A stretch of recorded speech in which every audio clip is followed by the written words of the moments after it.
sommes actuellement le 27 avril 2012.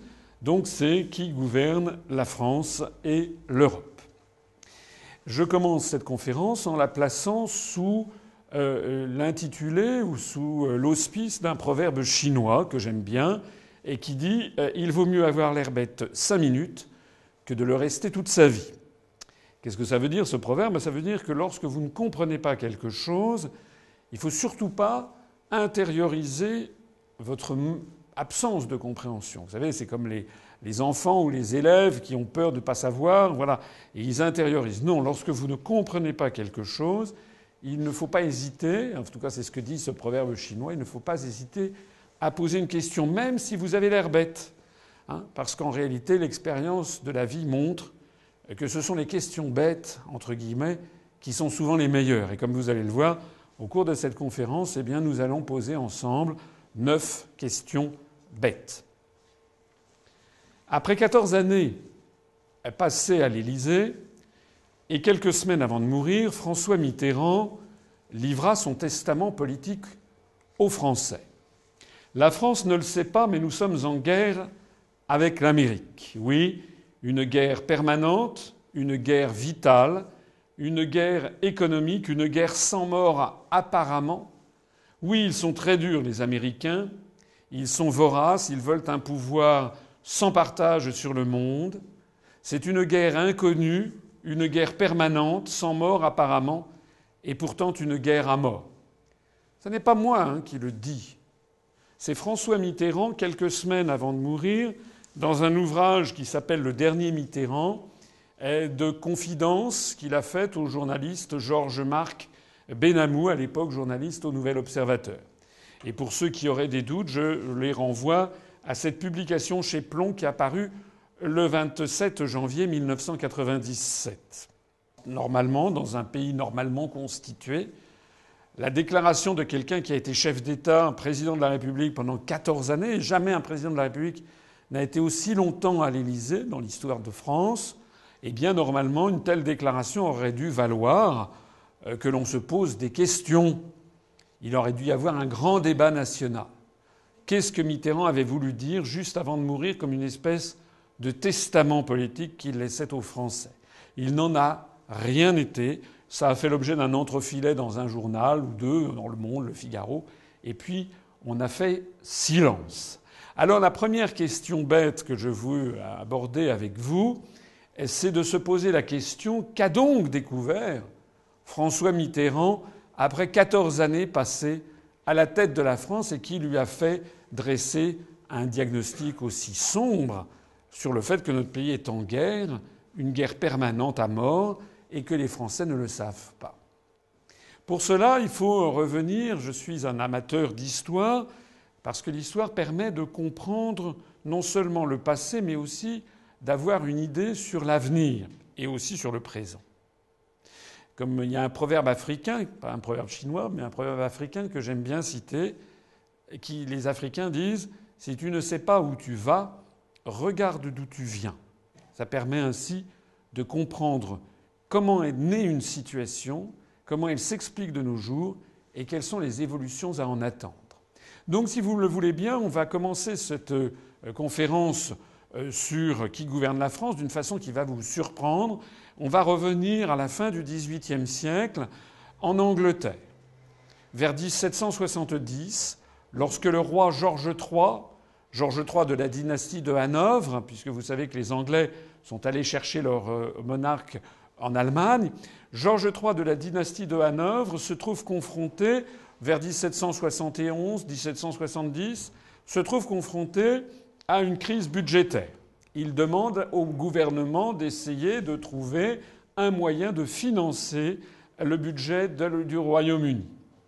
Et qu'est-ce qui est inventé ? Eh bien, c'est le Premier ministre de l'époque, William Pitt, qui va avoir l'idée qui va permettre de renflouer les caisses de l'État britannique. Quelle est cette idée ? Eh bien, il va demander que l'on taxe davantage les produits de la Compagnie des Indes britanniques, la British East India Company, qui va chercher des produits, notamment en Chine, et qui fait du commerce international. Cette compagnie des Indes britanniques, comme il y a la compagnie française des Indes orientales, par exemple, ou bien la compagnie des Indes néerlandaises, ce sont des compagnies quasiment multinationales, en tout cas qui ont le monopole du commerce extérieur pour les pays d'Europe, pour chaque pays d'Europe concerné. Et la compagnie des Indes britanniques va donc chercher du thé, des soieries, de la laque, etc. en Chine, les apporte, les transporte jusqu'au port de Londres ou sur les rivages britanniques, et puis de là font de la réexportation vers les colonies britanniques, et notamment cette colonie qui est en plein essor et avec des gens qui commencent à être riches, qui est la Nouvelle-Angleterre, qui est en Amérique du Nord, qui est la colonie britannique. Et donc ce qui est décidé, c'est justement de taxer, non pas les Britanniques qui vivent sur place, mais de taxer les colons riches. Parce qu'on se dit, comme ça ne se verra pas. Les Britanniques sur place, le peuple anglais ne verra pas une augmentation de ces taxes. Mais en revanche, on va taxer les colons riches, et notamment les colons américains. C'est ce qui va donc donner naissance à cet événement, qui est un événement très important dans l'histoire du monde, qui est le 16 décembre 1773, que l'on a appelé la Boston Tea Party. De quoi s'agit-il ? Vous voyez ici, ce sont des colons américains de la Nouvelle-Angleterre, ils sont donc anglais d'origine, qui montent à bord d'un bateau de la British East India Company, et ils prennent des caisses de thé et ils les balancent dans le port de Boston, dans l'océan Atlantique. Ils les balancent, c'est un geste de défi à la puissance britannique, parce qu'ils les balancent parce que justement ils refusent de payer les taxes qui ont beaucoup augmenté pour financer le budget britannique. Alors si je vous parle, en anglais on a dit Boston Tea Party, ça veut dire la partie de thé de Boston. C'est une révolte contre l'État central. D'ailleurs, ceux d'entre vous qui s'intéressent en ce moment à l'histoire américaine contemporaine, vous savez qu'il y a des mouvements très à droite aux États-Unis, très anti-État fédéral, et qui s'appellent Tea Party justement, en référence à cet événement historique. Alors cet événement historique, pourquoi est-ce qu'il est important ? Bien parce que c'est le coup d'envoi de la Révolution américaine qui va, 3 ans après, déboucher, même pas 2 ans et demi après, le 4 juillet 1776, sur la déclaration d'indépendance des États-Unis d'Amérique, puis la guerre des États-Unis d'Amérique de libération contre la Grande-Bretagne, que la France va soutenir, puisque Louis XVI va envoyer Lafayette et Rochambeau, vous le savez, et qui se terminera en 1784 par le traité de Versailles qui donne l'indépendance aux États-Unis d'Amérique. Alors ce qui est important donc de constater, c'est que cette guerre d'indépendance, cette révolution américaine, comme on va l'appeler, qui intervient 16 ans avant la prise de la Bastille, eh bien, elle va démarrer donc sur des choses totalement différentes de ce qu'a été le début de la Révolution française. La Révolution américaine a commencé pour un problème de droit de douane. Nos ancêtres, en 1789, ont commencé la Révolution, ce n'était pas sur un problème de droit de douane.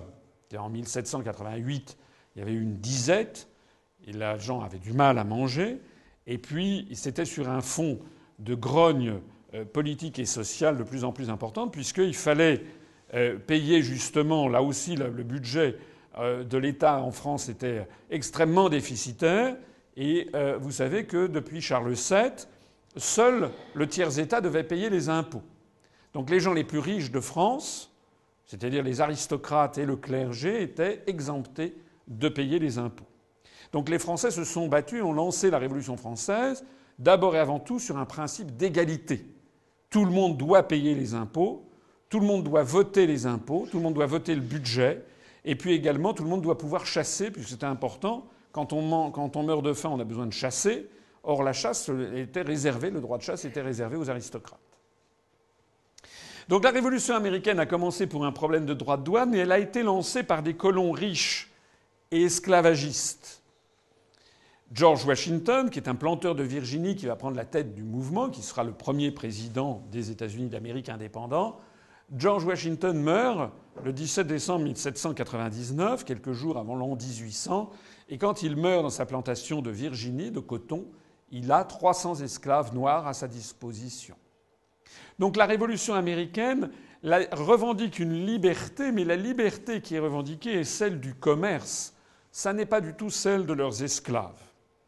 Alors que la liberté revendiquée par la République française était bien la liberté de tout être humain, puisque nous avons eu donc la déclaration des droits, d'abord la nuit de l'abolition des privilèges le 4 août 1789, et puis l'abolition, donc la déclaration des droits de l'homme qui a suivi, hein, au même moment, au mois de juin 1789, la déclaration des droits de l'homme et du citoyen, et puis je crois que c'est en 1791 ou 92, l'abolition de l'esclavage.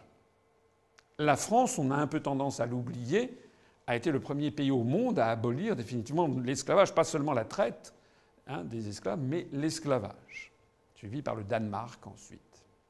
Je rappelle que les États-Unis d'Amérique seront le dernier pays occidental, si l'on peut dire, à abolir l'esclavage.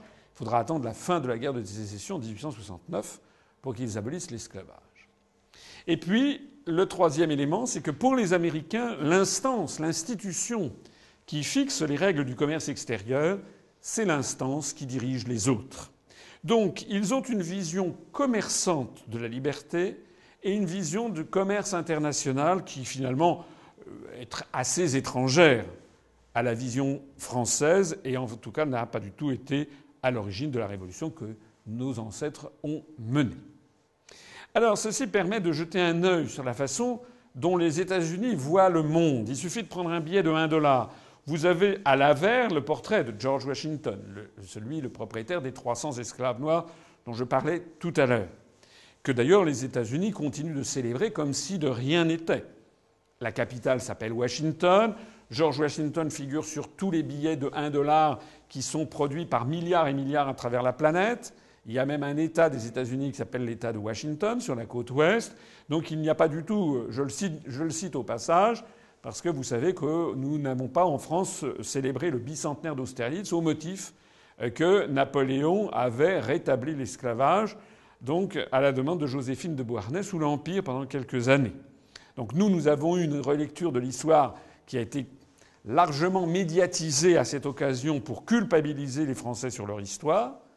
Je ne suis pas là évidemment pour trouver des circonstances favorable à Napoléon en l'espèce, mais il y a beaucoup d'anachronismes dans les reproches qui lui sont faits néanmoins.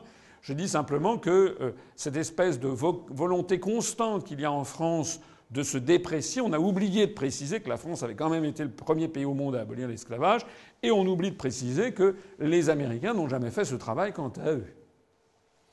Et puis, au revers de ce billet de $1 que tout le monde a, il y a plusieurs choses qui sont intéressantes. D'abord, il y a cette inscription « In God we trust », ça veut dire « nous croyons en Dieu », nous plaçons notre confiance en Dieu. Ça fait référence au fait que pour les Américains, il y a une destinée manifeste du peuple américain et qu'il s'agit de bâtir une espèce de nouvelle Jérusalem sur terre.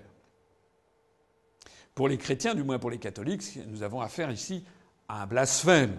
L'idée de mettre le nom de Dieu sur un billet de banque est quand même quelque chose qui dépasse l'entendement pour ceux du moins qui pensent à la parole dans les évangiles du Christ qui dit il faut rendre à César ce qui est à César et à Dieu ce qui est à Dieu, vous savez, au moment de la parabole sur le denier. Et ce qui est intéressant également dans le revers de ce billet de banque, c'est le signe, le grand sceau des États-Unis d'Amérique, où l'on voit un symbole maçonnique avec la date de 1776, parce qu'effectivement les sociétés de franc-maçonnerie ont été largement à l'origine des principes révolutionnaires, à la fois aux États-Unis et en France. Mais le plus intéressant est ailleurs, il y est dans cette bannière qu'il y a en dessous, où vous pouvez peut-être lire, c'est écrit en latin « Novus Ordo Seclorum ».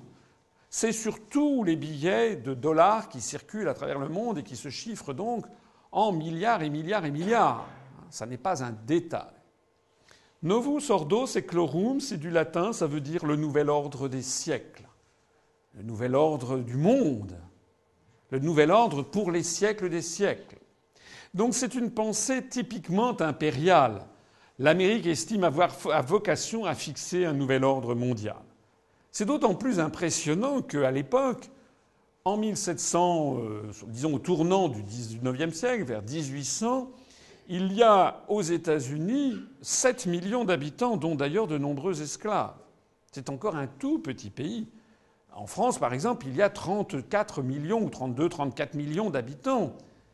Donc voilà un pays qui a 4 fois moins d'habitants que la France. Il est vrai que la France est le pays le plus peuplé d'Occident. Mais voilà un pays qui a 4 fois moins d'habitants que la France, qui sort d'une guerre d'indépendance et qui néanmoins prétend avoir une vocation impériale. On va le voir en 1812. Sur cet exemple, il s'agit cette fois-ci de Andrew Jackson. Andrew Jackson a été le 7e président des États-Unis d'Amérique, mais avant d'être élu président, il a été le général en chef qui a mené une guerre contre le Royaume-Uni. Parce qu'une fois que la guerre d'indépendance a été gagnée et s'est achevée par le traité de Versailles de 1784 sur l'indépendance des États-Unis d'Amérique, comme je le disais tout à l'heure, les États-Unis n'ont pas baissé la garde, ils sont continués ensuite à chercher finalement à évincer la puissance britannique du continent nord-américain. Ils ont profité des guerres napoléoniennes pour aller porter la guerre au Canada, puisque le Canada, c'était justement les provinces britanniques, les colonies britanniques du Canada qui étaient restées fidèles à la couronne britannique. Et donc, profitant, vous voyez, 1812, ça commence à sentir le roussi pour Napoléon. 1813, c'est la campagne de Russie, la Bérésina, donc on va atteindre.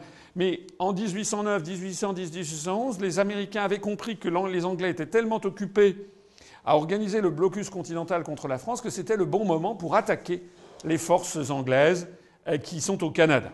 Voilà. Donc je le cite parce que pour avoir recours il n'y avait pas d'armée de métier aux États-Unis à l'époque, mais pour avoir donc recours à une armée donc de conscrits, Andrew Jackson a fait un discours qui est resté connu, où il disait « Nous allons nous prévaloir de notre droit au libre-échange et ouvrir le marché aux produits de notre sol afin d'égaler les exploits de Rome. » Voilà quand même quelque chose d'extraordinaire. Ce petit pays de 7 millions d'habitants, encore une puissance totalement agricole qui ne fait que des plantations de coton, qui prétend donc avoir recours au droit au libre-échange. Vous voyez bien que c'est toujours le problème du commerce international dont on parlait tout à l'heure, pour égaler les exploits de Rome, c'est-à-dire pour se transformer en empire.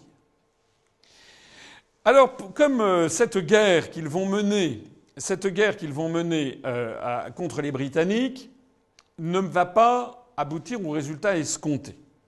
Les colons britanniques du Canada restent fidèles au Royaume-Uni et donc, malgré un certain nombre de batailles, l'une des plus célèbres étant lorsque les troupes anglaises du Canada sont descendues jusqu'à la capitale Washington et ont brûlé la résidence du président des États-Unis, qu'il a fallu ensuite repeindre en blanc parce qu'elle était entièrement noircie par les incendies.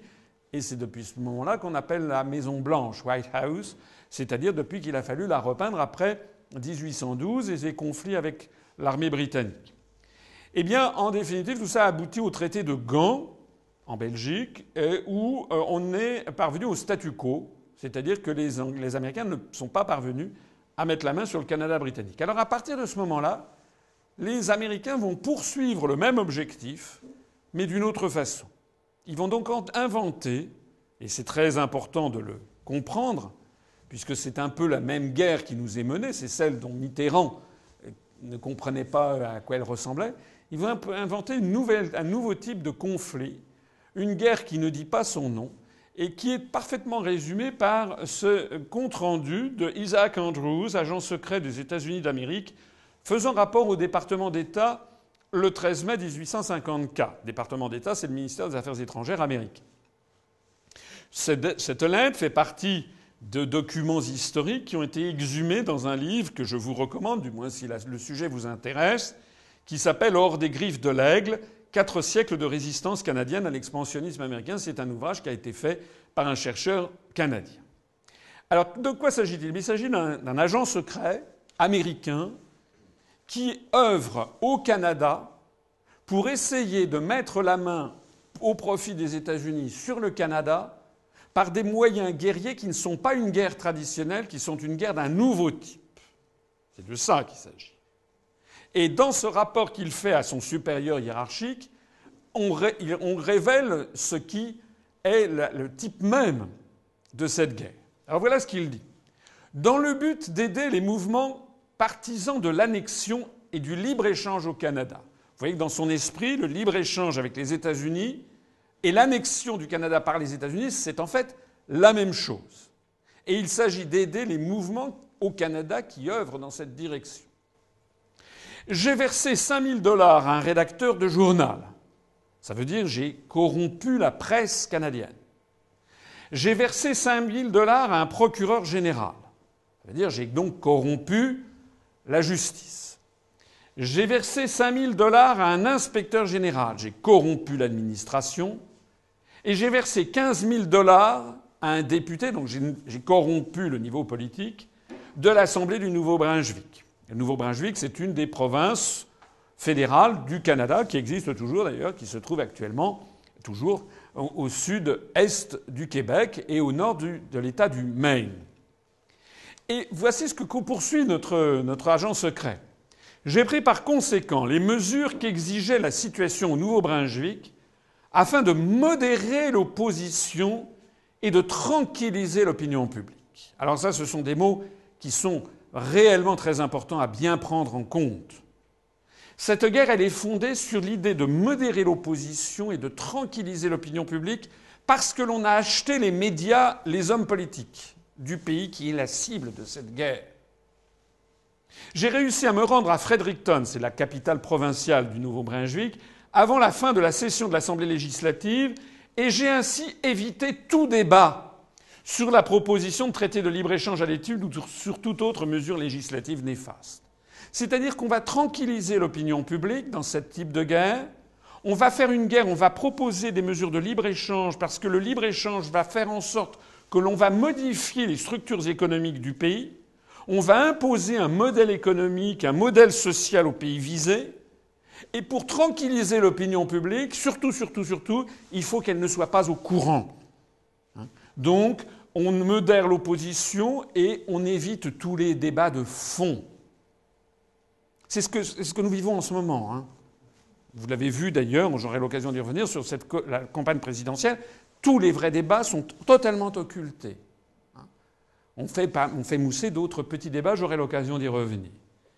Et voilà comment conclut M. Andrews. Il dit « J'ai dépensé plus de 100 000 $ pour convaincre d'éminentes personnalités d'appuyer l'annexion du Canada par les États-Unis ou sinon le libre-échange avec les États-Unis. » Vous voyez donc bien que dans cette pensée, l'annexion du Canada par les États-Unis ou le libre-échange, c'est un peu la même chose. C'est-à-dire que le libre-échange avec les États-Unis va mener progressivement à l'annexion d'une façon ou d'une autre.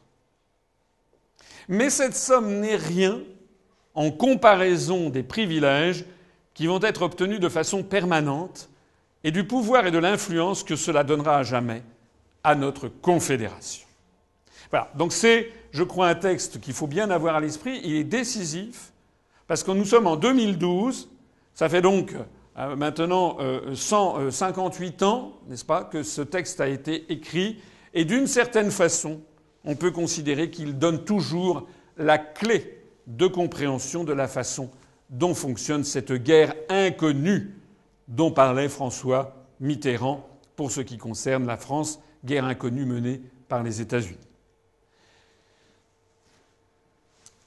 Alors, cette stratégie n'a pas été un coup d'épée dans l'eau, si j'ose dire. On la retrouve tout au long de l'histoire américaine. 6 ans après, en 1860, c'est le consul américain à Montréal qui écrit à son supérieur hiérarchique, le secrétaire d'État américain Lewis Cass, que l'on voit ici dans une statue en pied en marbre au Sénat des États-Unis, et il lui écrit le traité de libre-échange entre les États-Unis et le Canada, parce qu'ils avaient réussi à imposer un premier traité de libre-échange. Traité de libre-échange, ça ne veut pas dire que tout circule librement. Ça veut dire que déjà, on a démantelé certaines protections sur certaines spécialités douanières. Donc voilà ce qu'écrit le consul. Il dit « Le traité de libre-échange entre les États-Unis et le Canada est en train de transformer tranquillement mais sûrement, les 5 provinces canadiennes en État de l'Union, avec une opinion publique qui ne comprend rien. » En 1888, 28 ans après, nous avons le sénateur Sherman, qui est un républicain de l'Ohio. C'est un homme très important à l'époque, puisqu'il est le président de la Commission des Affaires étrangères du Sénat, donc il est le numéro 2 de la diplomatie américaine après le ministre. Il a, et ça pour le coup, ce n'est plus des documents confidentiels comme ceux que je viens de présenter. Là, il s'agit du rapport officiel du Sénat du 7 août 1888. Il dit « Je veux que le Canada fasse partie des États-Unis ». Vous voyez que c'est une constante dans l'histoire américaine. L'union avec le Canada, dressez l'oreille, l'union avec le Canada ne se fera pas en adoptant des lois hostiles, mais plutôt en lui faisant des propositions amicales. C'est une guerre qui va utiliser un ressort qu'on n'avait jamais tellement utilisé auparavant, qui est la guerre par la séduction. Cette union est inévitable. L'idée aussi de se prévaloir d'une espèce d'inéluctabilité historique. La seule politique de notre gouvernement est d'offrir au Canada la liberté des échanges commerciaux et de lui faire cette proposition de façon fraternelle afin que le peuple canadien y voie une invitation à faire partie de notre République. Comme vous le voyez, en réalité, cette stratégie fonctionne et ne fonctionne pas. D'une certaine façon, elle fonctionne, puisqu'effectivement, progressivement, le Canada entre dans l'orbite américaine, mais elle ne fonctionne quand même pas parfaitement, puisque, d'ailleurs, il suffit de regarder de nos jours encore, le Canada n'a toujours pas été phagocyté par les États-Unis. Après la Seconde Guerre mondiale, les États-Unis vont pousser encore plus loin cette stratégie vis-à-vis du Canada. C'est en 1948 où ils proposent un traité de libre-échange ultime, comme ils disent, c'est-à-dire que tout pourra désormais circuler totalement librement entre les États-Unis et le Canada, quelles que soient les spécialités douanières. Donc c'est finalement l'abolition des douanes. C'est ce que l'on va d'ailleurs imposer progressivement à l'Europe. Je vais y venir dans un instant dans le cadre de la construction européenne. Et John Deutsch, qui à l'époque, en dépit de son nom, est canadien, il est le négociateur en chef du côté canadien de ce projet de traité de libre-échange ultime qui suscite, à l'époque, en 1948, une vive inquiétude dans la population canadienne.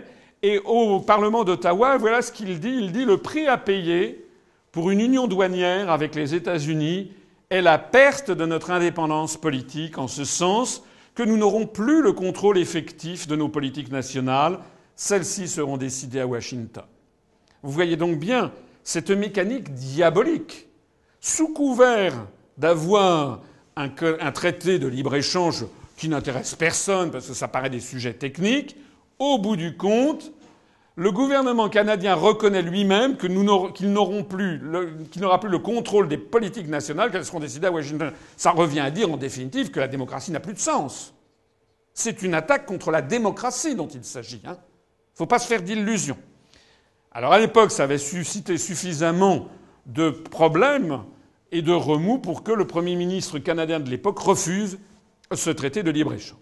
Un petit bilan sur la façon dont se sont constitués les États-Unis d'Amérique. Il n'y a pas d'exemple au monde d'un État qui s'est constitué de cette façon. D'abord, vous avez les 13 premières colonies, et puis qui ont commencé à se répandre vers l'Ouest en allant d'ailleurs procéder à un génocide des Indiens.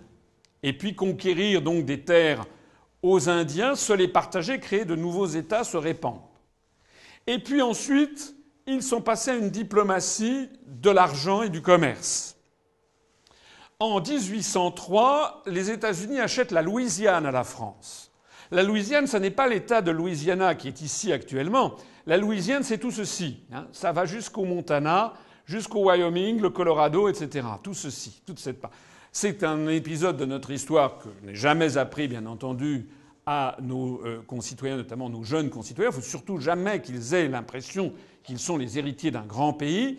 Mais le Canada, une grande partie des États-Unis avait été découverte par des Français, par Cavelier de la Salle.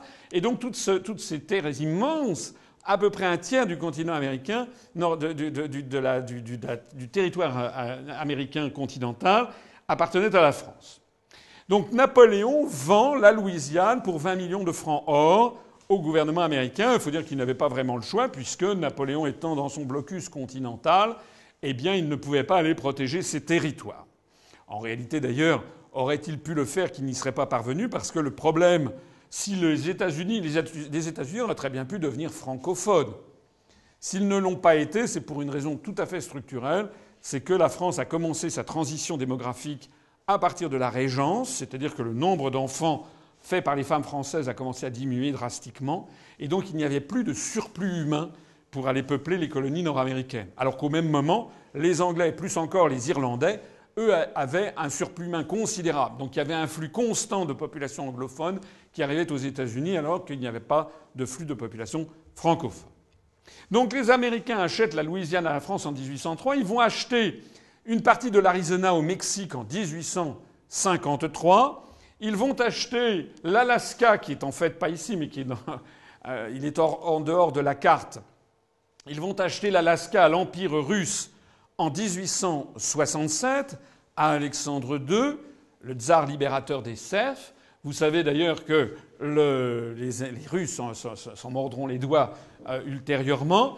Ils ont acheté l'île de Guam à l'Espagne en 1898. Guam se trouve à l'autre bout du Pacifique, au sud du Japon actuel. Ils ont acheté les îles Philippines à l'Espagne en 1898, un archipel au large du Vietnam que vous visualisez sans doute sur la carte, qui porte le nom de Philippines du nom de Philippe II, le fils de Charles Quint, à l'autre bout du Pacifique. Ils ont acheté Porto Rico à l'Espagne en 1898. Ils ont annexé les îles Hawaï suite à des accords de libre-échange en 1898. Ils ont annexé les Carolines, les îles Mariannes avec des accords de libre-échange. Ils ont acheté les îles Vierges au Danemark en 1917.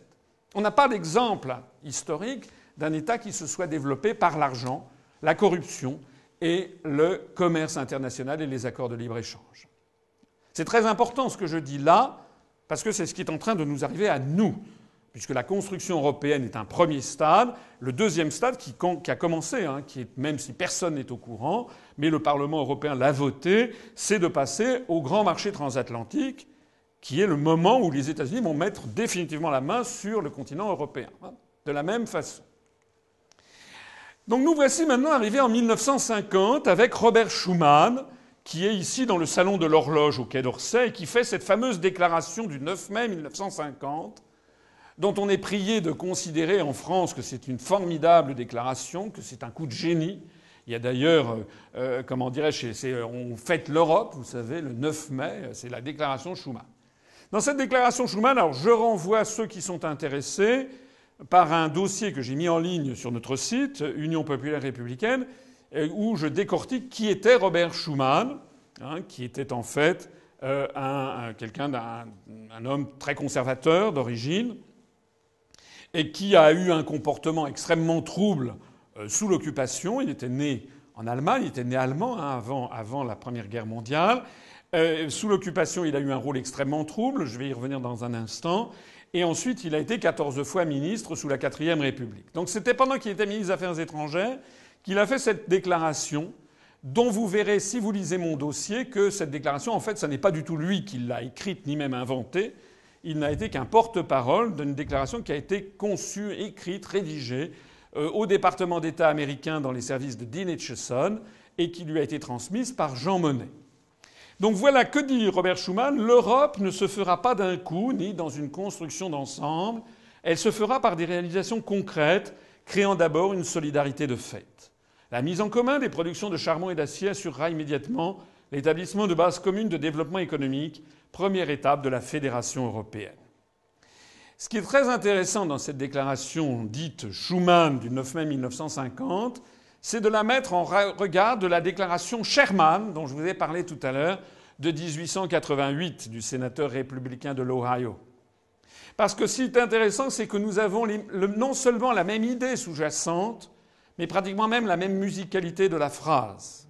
À croire qu'à environ entre 1888 et 1950, il s'est écoulé 62 ans, à croire que c'est la même plume qui a tenu les deux discours. Je veux que le Canada fasse partie des États-Unis. L'union avec le Canada ne se fera pas en adoptant des lois hostiles, mais plutôt en lui faisant des propositions amicales. Déclaration Sherman. L'Europe ne se fera pas d'un coup ni dans une construction d'ensemble. Elle se fera par des réalisations concrètes, créant d'abord une solidarité de fait. Déclaration Schuman. La seule politique de notre gouvernement est d'offrir au Canada la liberté des échanges commerciaux et de lui faire cette proposition de façon fraternelle afin que le peuple canadien y voie une invitation à faire partie de notre République. Déclaration Sherman, 1888. La mise en commun des productions de charbon et d'acier assurera immédiatement l'établissement de bases communes de développement économique, première étape de la fédération européenne. Déclaration Schuman de 1950. En d'autres termes, la méthode dite Monnet-Schuman, vous savez, du berceau à la tombe en France, il paraît qu'il faut être extatique devant le génie prétendu de Jean Monnet et de Robert Schuman. Ils ont droit à des collèges, à des avenues, à des places, des rues, des boulevards. Ils ont droit à une commémoration constante. En réalité, ce n'était qu'un simple plagiat. Plus exactement, ce n'était que des commanditaires. Je vais en parler tout de suite.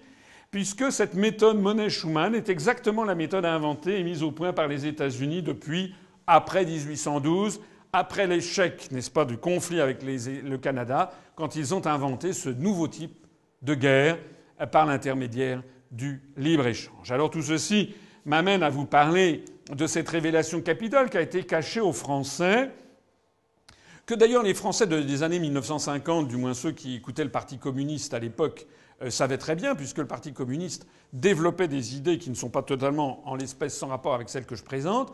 Le Parti communiste français expliquait aux Français, dans les années 50, que la construction européenne était en fait une invention américaine. Le Parti communiste français n'existe plus, ce n'est plus ça n'a plus rien à voir avec ce que c'était, mais il n'en demeure pas moins que le Parti communiste français des années 50, qui lui avait les analyses géopolitiques et stratégiques venues de Moscou, expliquait très bien ce qu'était la construction européenne. Il se retrouvait d'ailleurs parfaitement avec la pensée de Gaulle et les gaullistes dans les années 50 pour dénoncer cette mainmise. Donc en fait, je ne fais presque que enfoncer des portes ouvertes pour des gens qui ont plus de 60 ou 70 ans actuellement. Mais malheureusement, pour tous les Français qui sont nés, disons, à partir de 1955 ou 60, et a fortiori ceux qui sont nés après 1975 ou 80 ou 90, eh bien on ne leur a jamais dit la vérité, pourtant qui a été révélée de façon irréfutable désormais par cette révélation cachée aux Français dans un article du Daily Telegraph du 19 septembre 2000. C'est quoi le Daily Telegraph? C'est un des plus grands journaux du monde, un des journaux les plus sérieux.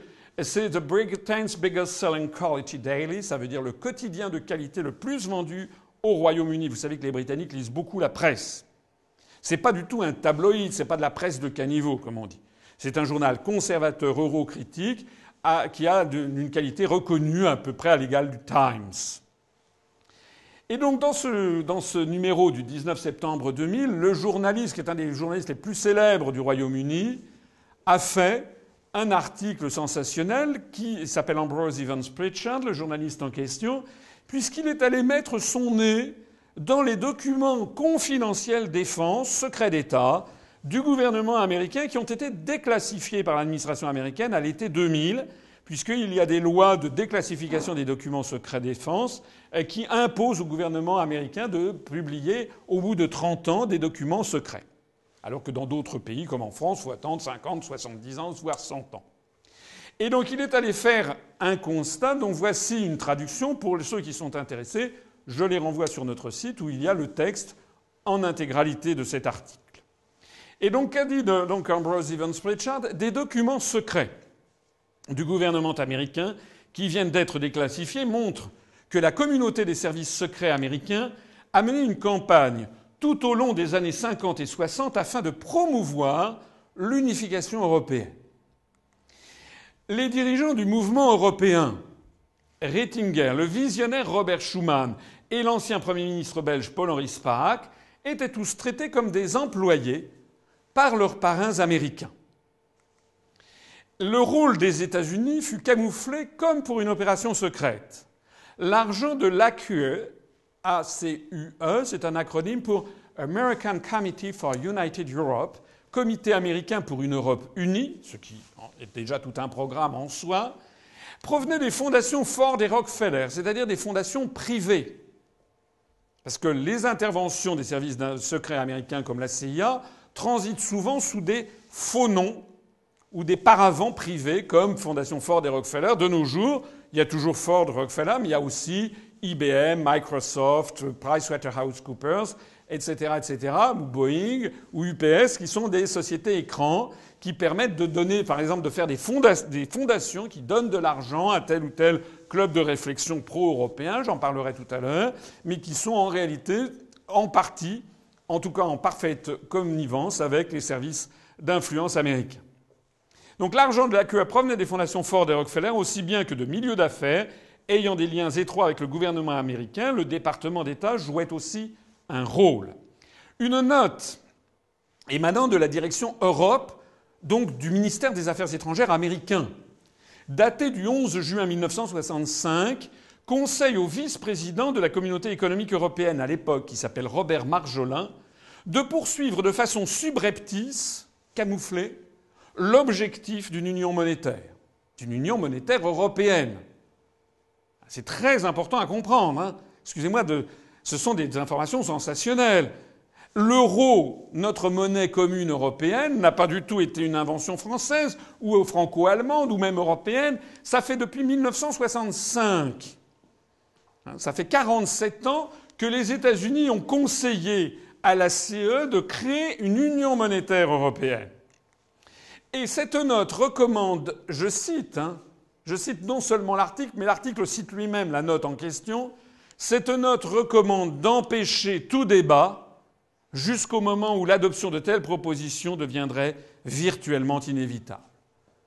C'est fascinant, empêcher tout débat. Vous vous rappelez, c'était exactement le terme même utilisé par l'agent secret Isaac Andrews en 1854 quand il faisait rapport au département d'État. J'ai empêché tout débat. Donc la constante de cette stratégie de domination américaine, on la voit ici éclater, elle prend tout son relief avec la mise en perspective historique que je viens de faire sous vos yeux.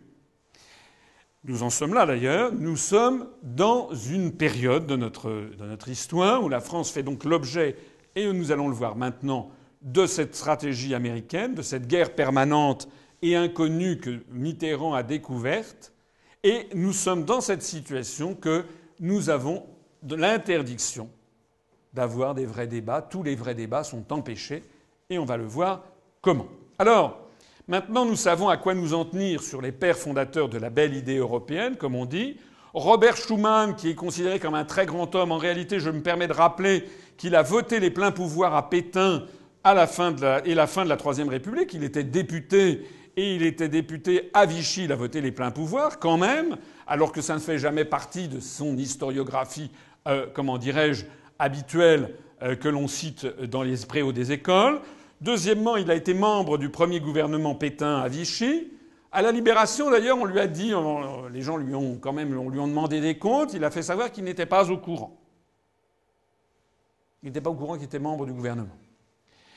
Ensuite, il a été le premier membre d'un gouvernement à aller rencontrer les autorités nazies à Metz. On ne sait pas d'ailleurs ce qu'il y a dit. Après ça, il a été, il est vrai, emprisonné par les nazis parce qu'il a fait acte de... on ne sait pas très bien quoi. Enfin, en tout cas, il s'est échappé. Et il a passé le reste de la Seconde Guerre mondiale dans des couvents. À la Libération, il a été menacé d'indignité nationale, puisque les communistes d'un côté, les gaullistes de l'autre, voulaient sa peau, parce qu'ils savaient que c'était un type qui avait, en tout cas c'est la réputation qu'il avait à l'époque, qui était un collabo. Sauf que, à l'époque, c'est la période de l'épuration, et De Gaulle souhaitait qu'on nous calme les plaies, et que l'on n'entretienne pas un climat de guerre civile en France. Il le souhaitait d'autant plus que Pie XII et le Vatican étaient intervenus en faveur de Robert Schuman, qui était proche des partis politiques démocrates chrétiens. Et donc, De Gaulle lui a évité cette indignité nationale qui l'aurait empêché de poursuivre une carrière politique. Il en a d'ailleurs parfaitement profité. Je vous renvoie à mon dossier sur notre site, puisqu'il a été 14 fois ministre des Affaires étrangères sous la IVe République, ce qui montre qu'il avait un talent particulier pour jouer les anguilles. Et c'est lui qui a, paraît-il, eu ce coup de génie de la déclaration Schuman du 9 mai 1950. Je vous renvoie à mon dossier pour que vous découvriez pourquoi tout ceci est un conte de fées. C'est évidemment pas lui qui a eu cette idée. En tout cas, nous savons maintenant de façon sûre et certaine, depuis le 19 septembre 2000, qu'il était traité comme un employé par ses agents américains, donc en fait financé par la CIA. Quant à Jean Monnet a passé toute la Seconde Guerre mondiale aux États-Unis. Il a été le délégué de Roosevelt auprès du général Giraud à Alger pour tenter de barrer la route à De Gaulle et favoriser les anciens vichistes ralliés aux Alliés, puisque c'est un des grands épisodes de la Seconde Guerre mondiale que les gens ne connaissent pas, que nos compatriotes jeunes ne connaissent pas. C'est que Roosevelt et les Américains voulaient maintenir Pétain et Laval à la tête de la France à la Libération, et que progressivement, ils ont été obligés de changer de pied. Après Pétain, Laval, ils se sont rabattus sur Darlan. La résistance française a abattu Darlan à Alger. Ensuite, ils se sont rabattus sur Giraud, qui était un ancien pétainiste. Mais tout sauf De Gaulle, puisque De Gaulle, c'était l'indépendance nationale, alors que les États-Unis voulaient mettre la main sur la France à la Libération. Je rappelle d'ailleurs que les Américains ont maintenu une ambassade à Vichy jusqu'en novembre 1942, c'est-à-dire pratiquement un an après qu'ils fussent entrés en guerre eux-mêmes contre le Japon, après Pearl Harbor qui date du 7 décembre 1941, et puis donc ils fussent entrés en guerre avec l'Allemagne et les puissances de l'Axe. Ça veut donc dire que les États-Unis ont refusé de reconnaître la France libre jusqu'en 1944. En tout cas, De Gaulle disait de Jean Monnet que c'était un malade avant tout soucieux de servir les Américains. C'est dans le livre C'était De Gaulle de Perfit, tome 2, page 214. Alors nous savons maintenant aussi que Paul-Henri Spaak, ancien Premier ministre belge, était financé par la CIA, que le mouvement européen était financé par la CIA, du moins jusqu'au 31 décembre 1969. Je vous signale que le mouvement européen continue d'exister, qu'il a appelé à voter oui à la Constitution européenne, qu'il s'est oui au traité de Maastricht, oui à la Constitution européenne, qu'il s'est réjoui de l'adoption du traité de Lisbonne, qui est une félonie, alors que 55% des Français ont voté non, et que ce mouvement européen a été présidé pour sa filiale française, si j'ose dire, a été présidé, enfin vice-présidé pendant plusieurs années par Daniel Cohn-Bendit. Alors il n'y a pas besoin d'aller chercher finalement midi à 14h et d'aller regarder tant de documents confidentiels défense pour se convaincre de l'irréfutabilité des analyses que je fais. Ce ne sont pas... Je sais que certains vont dire « Ah, c'est du conspirationnisme ». C'est pas du conspirationnisme. Tout ce que je dis est sourcé, cité, les références, tout le monde peut aller les voir. Mais en plus de ça, les événements les plus récents, les déclarations les plus récentes le confirment. Plus ou moins récentes. Par exemple, qui a eu le premier l'idée d'une constitution européenne? Qui a dit « Rien ne pourrait nous être plus agréable » que d'apprendre que les États d'Europe occidentale ont décidé de réunir dans une ville d'Europe, disons à Luxembourg, des délégués responsables avec le mandat de rédiger l'acte constitutionnel de l'Europe, de désigner la capitale, et qu'à partir du 1er janvier, l'Europe occidentale fonctionnera comme fédération. Alors certains vont dire « mais c'est Adenauer, Paul-Henri Spaak, De Gaulle, etc. » Eh bien non. La réponse, c'est le général Dwight Eisenhower, américain, qui était commandant suprême des forces de l'OTAN en Europe, en 1951, cette déclaration, avant d'être élu en 1952 président des États-Unis d'Amérique. Ceux d'entre vous qui veulent vérifier mes dires devront se reporter au magazine Paris Match numéro 136 du 27 octobre 1951, page 18. Ça n'est pas difficile de le trouver, il suffit d'aller sur eBay, je fais de la publicité gratuite, et de taper Paris Match 136, 27 octobre 1951, il y en a toujours en vente. Alors achetez-en et reportez-vous, page 18. Mais de toute façon, nous avons aussi les scans de cette interview. Et dans cette interview, le général en chef des armées américaines en Europe dit « Aucune décision ne pourrait mieux nous aider dans la tâche que nous poursuivons ». De la même façon, qui demande fermement l'entrée de la Turquie dans l'Union européenne? Qui a dit « Je suis ferme dans mon soutien à la candidature de la Turquie ». Je crois très fermement que l'une des 4 ou 5 questions pour cette partie du monde est de savoir si la Turquie deviendra un partenaire de plein droit de l'Union européenne. La personne qui a dit ça, c'est pas du tout un Européen. Il s'agit du président William Clinton, Bill Clinton pour les médias, président des États-Unis, dans une conférence de presse à Ankara, capitale turque, le 15 novembre 1999, à l'issue de son entretien avec le président Süleyman Demirel, que l'on voit ici, qui est décédé depuis lors. Pour ceux qui seraient comme saint Thomas, je les renvoie à la dépêche de l'agence France-Presse du 15 novembre 1999 de 15h35. Et Bill Clinton disant « Je continuerai à m'en faire l'avocat ».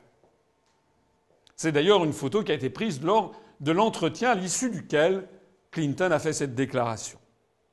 Alors j'insiste sur un aspect quand même très important aussi, c'est que lorsque le président des États-Unis exige que la Turquie entre dans l'Union européenne, il ne se trouve aucun État de l'Union européenne pour protester, pour rappeler son ambassadeur à Washington. C'est ce qu'on fait en général. On rappelle son ambassadeur pour consultation, pour montrer un désaccord fondamental avec un État.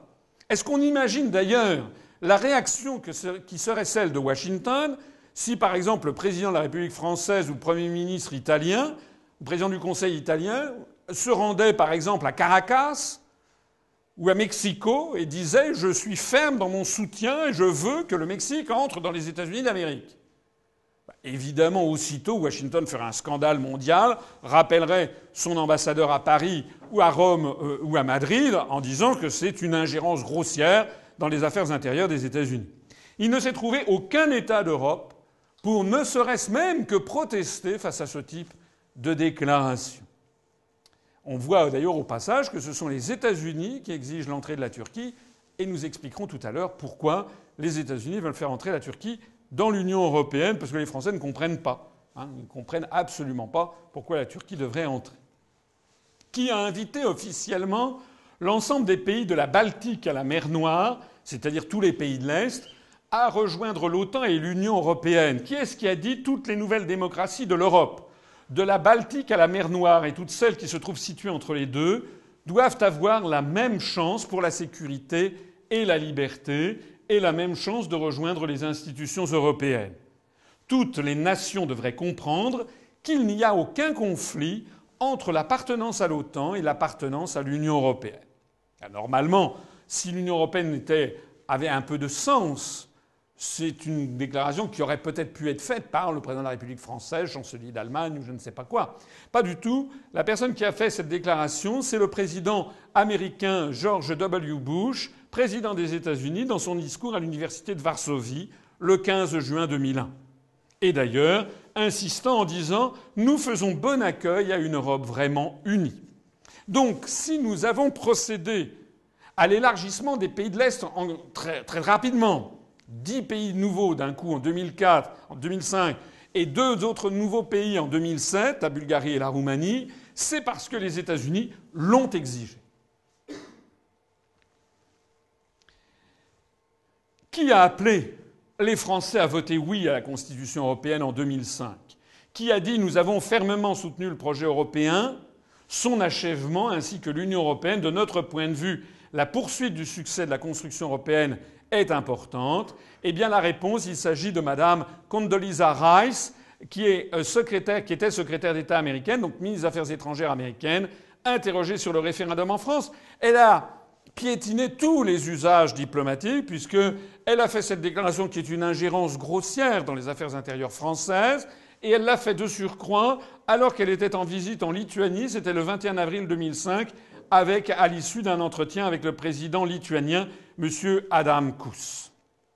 Donc on voit bien que dans tous les cas de figure, ce sont bien les États-Unis qui définissent quel doit être le périmètre de l'Union européenne, qui font entrer les pays qu'ils estiment devoir faire entrer, etc., etc. Alors on en vient à la deuxième question bête.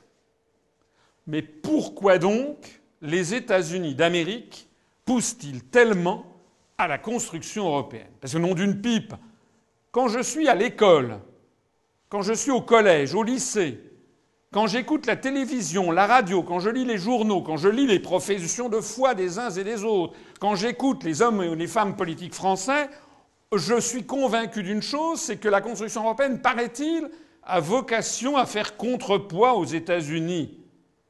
Alors, si ce que l'on me dit depuis que je suis né est vrai, mais comment se fait-il que les États-Unis poussent tellement à une construction dont l'objectif serait de leur nuire? Ça n'a pas de sens. Or, comme il est incontestable que ce sont les États-Unis qui poussent à la construction européenne, il y a une seule conclusion logique à en tirer, c'est que ce que l'on vous dit est un mensonge. Et que si les États-Unis poussent à la construction européenne, c'est évidemment que ça les sert. Et que la construction européenne n'a donc pas vocation à leur faire contrepoids. Sinon, tout ce que je viens de vous dire, toutes ces citations, toutes ces actions des États-Unis n'ont aucun sens.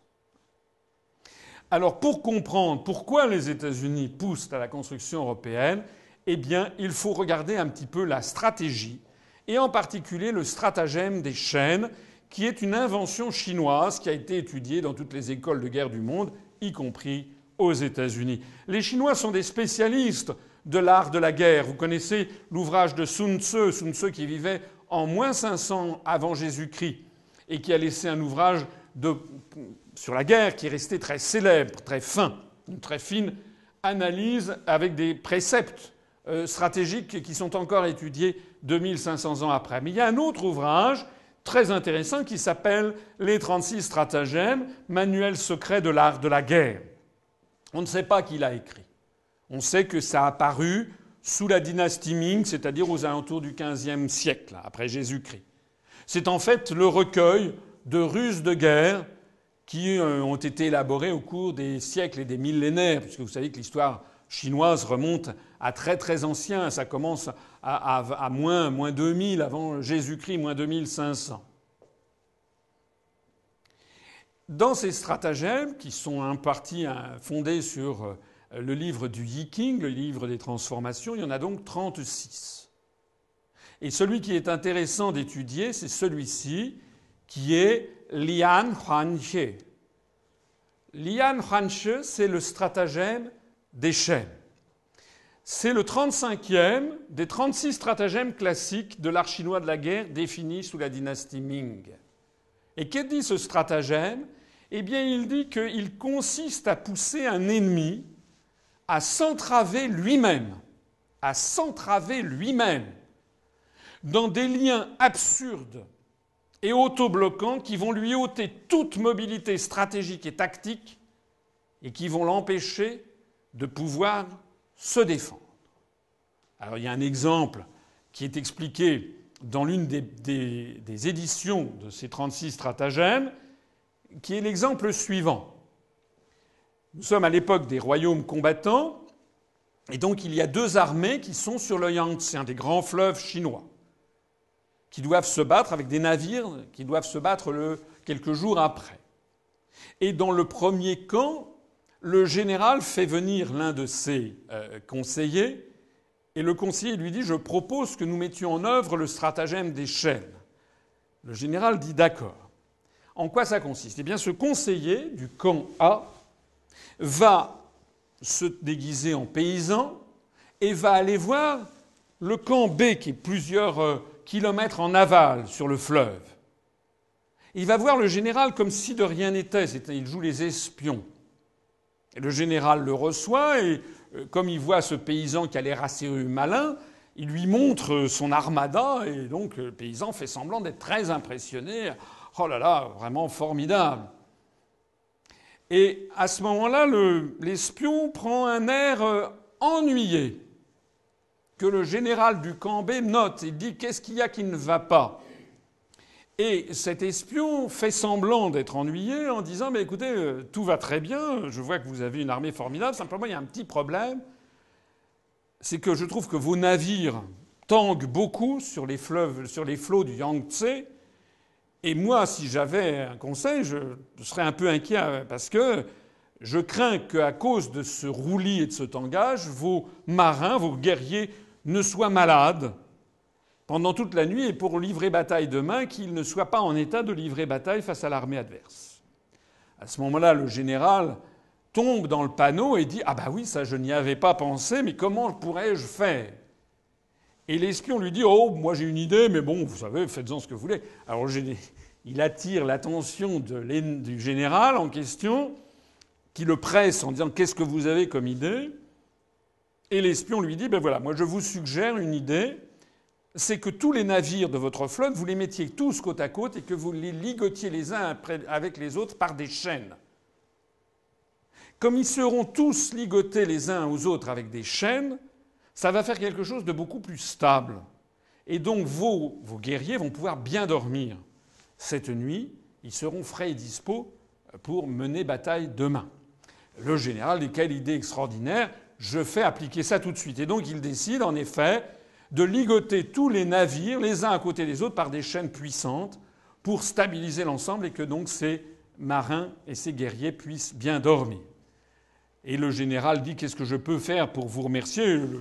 Le faux paysan dit « Non, non, rien du tout. Vous savez, moi, c'était simplement une idée de bon sens. » Et puis il s'en va. Et il regagne le camp numéro A dont il émanait, et il dit au général « Ça y est, le stratagème a marché. » Et que fait à ce moment-là le général ? Eh bien, il part avec son armée et il va attaquer les navires. Et comme les navires sont tous ligotés les uns aux autres, ils ont perdu toute mobilité stratégique et donc on leur envoie du feu, etc.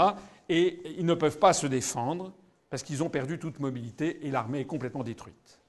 Voilà l'illustration qu'il y a dans l'une des éditions de ce stratagème d'échec. Alors c'est un stratagème qui est utilisé, qui est étudié dans toutes les écoles de guerre.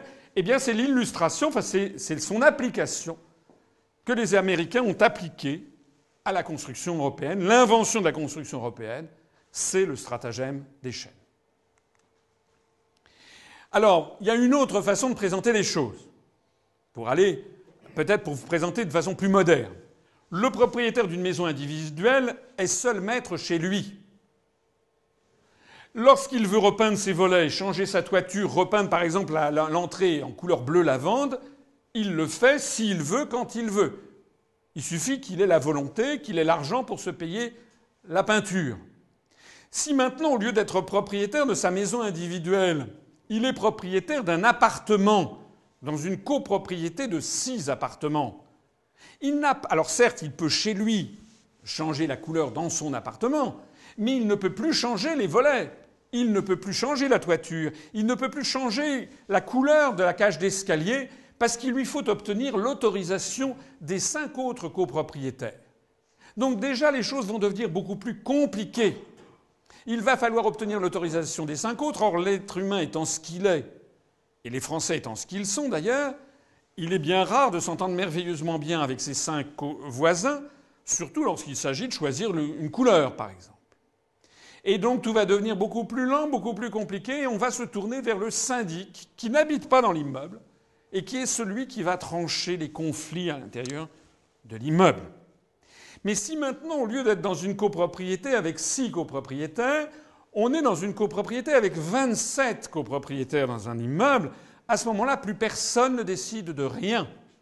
Parce que c'est tellement compliqué. D'ailleurs, les gens ne se connaissent pas. La personne qui habite au 3e, par exemple, connaît très bien des amis qui sont à 500 mètres, des parents qui peuvent être même, je ne sais pas, expatriés, peut avoir un frère expatrié au Japon ou en Australie. Donc il a des liens avec des personnes situées parfois très loin, mais en revanche, il peut très bien ne pas du tout connaître le propriétaire du 15e étage. Il n'y a plus aucun lien. Et donc, dans ces conditions, c'est le syndic extérieur qui décide de tout. Alors, il faut voir comment ça marche pour bien comprendre. Vous avez compris que la métaphore que je présente devant vous, la maison individuelle, c'est un pays indépendant et souverain. La copropriété avec 6 appartements, c'est l'Europe des 6. Et la copropriété avec 27 appartements, c'est l'Europe à 27. Notez d'ailleurs le génie de la langue française. Le génie de la langue française, dans les années 60, on disait l'Europe des 6. Et maintenant, on dit l'Europe à 27. C'est-à-dire que inconsciemment, dans notre inconscient collectif, quand on disait l'Europe des 6, c'était une Europe qui émanait de nous. Des 6, ça voulait dire qu'on avait le sentiment d'être encore un peu ceux qui voulions cette affaire. Maintenant, quand on dit l'Europe à 27, c'est que c'est un truc qui dépasse la volonté de qui que ce soit. Pour bien comprendre comment ça marche, parce que je crois que c'est vraiment important, on est au cœur de l'explication des façons pourquoi ça ne marche pas l'Europe et pourquoi ça ne peut pas marcher. Ça a été conçu par les Américains pour que ça ne puisse pas marcher. Eh bien, il suffit de prendre cet exemple d'un grand ensemble de 27 copropriétaires. Plus il y a de monde, plus les intérêts contradictoires se multiplient et plus cela bloque toute décision. Un immeuble à 27, le propriétaire du rez-de-chaussée veut que l'on change la porte d'entrée, qui refroidit le hall, parce que ça le concerne directement. Il habite au rez-de-chaussée. Mais ça, ce sont des travaux. Ça va coûter de l'argent. Or, les propriétaires des étages supérieurs s'en contrefichent. Ils n'ont pas envie de dépenser leur argent pour changer la porte d'entrée qui refroidit le hall. Quand on habite au 6e, on a envie de dépenser son argent à toute autre chose. Le propriétaire du 2e étage, lui, se plaint des odeurs du vide-ordure qui remontent, mais qui ne concernent pas les habitants des 6e, 7e ou 8e étages. Le propriétaire du 4e étage a des problèmes de canalisation qui ne concernent que lui. Les propriétaires des étages supérieurs, eux, ils veulent rénover l'ascenseur, bien évidemment, parce qu'ils l'utilisent constamment. Mais en revanche, pour le coup, c'est le propriétaire du rez-de-chaussée du 1er étage qui ne veulent pas dépenser leur argent pour rénover l'ascenseur puisqu'ils ne l'utilisent pas. Et puis vous avez le propriétaire du dernier étage qui veut que l'on rénove toute la terrasse parce qu'il a des infiltrations d'eau dans son salon. Mais ça, Tous les autres copropriétaires s'en fichent. Ça va leur coûter très très cher. Ils s'en fichent éperdument que le propriétaire du dernier étage ait des infiltrations d'eau dans son salon. L'argent à dépenser, ils préfèrent le garder pour eux, par exemple, pour aller passer une semaine aux Antilles.